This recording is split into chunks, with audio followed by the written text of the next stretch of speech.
ladies and gentlemen, and welcome once again to the CD Racoola show. I know I haven't been posting any vids in a while. I've been a lazy little vampy, but guess who's back? Back again! Tell your friends! No, seriously, tell your friends. But this bad boy Vampy is back in a big way! And you better believe we have a great show for you today as we review the newest film, Exorcist Believer!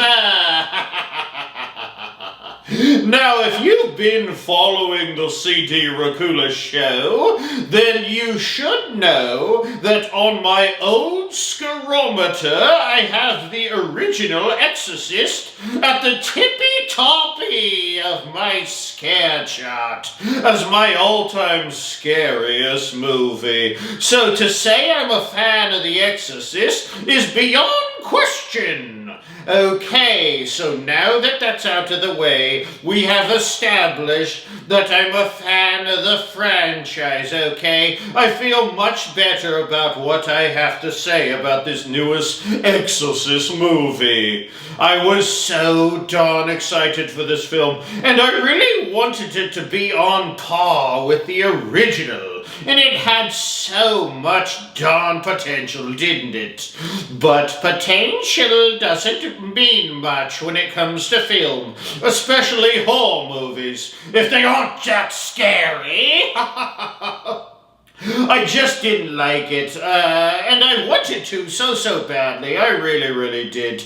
I just felt like the whole thing was, now we have 2 possessed children instead of 1. Let me tell you that more is not always better. It's like the whole idea was, like, if you like one exorcist, get this, how about 2 possessed children? Oh yeah, totally a grand idea, great idea. Kinda like the whole version of the 1998 Parent Trap or something. Let's just go ahead and double up on a couple possessed Lindsay Lohans. In fact, come to think of it, 2 possessed Lindsay Lohans would be way scarier. Before I just rip this film to complete shreds, and you know I'm going to, there were some positive, albeit very few, qualities to it. But the glass of blood is always half full, and it is. And I don't like being a negative little Nancy all the time. But I did like that they brought back some actors from the original in Ellen Burstyn, and of course, the ever-immortal Linda Blair. Great to see them, and a somewhat redeeming move to have them pop into this film, especially Blair, as she is such a big piece of the franchise, I feel. I thought the 2 possessed girls in this film were decently scary looking. I thought they really were. But I don't know, it just seemed lazily done, didn't it? And it jumped around a bit too much for me. Oh, and can we talk about the worst part of the whole thing, of the whole debacle to me? The fact that we actually saw the demon. They called it Lamosh 2. Sounds like Queen Latifah or something. Looks just like a sad old lady to me. Not that scary, and just kind of ruins the mystique of the possession and downgrade the scariness in a way to me to actually show the demon. I don't know why. Maybe you guys out there in YouTube land love the fact that they showed the demon. Me personally, I hated it. Also, as a monster myself, and you guys know that I'm a bit of a beast, I don't love happy endings, you know.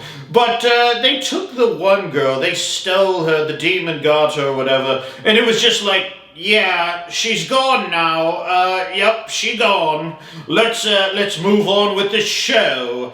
It's like, hey, nobody's gonna question that or try to do something about that or find the girl.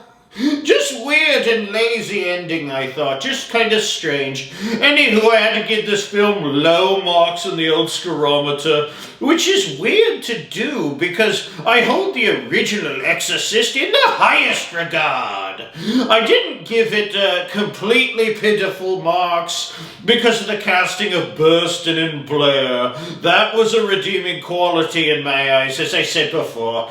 I would like to take this time, however, to thank you for joining me here on the CD Racoola show. And if a demon could please take over your little fingers and hit that subscribe button, I would be most grateful. Join me next episode as I take a look at Godzilla -1. Till next time, my little blood bags. Happy haunting.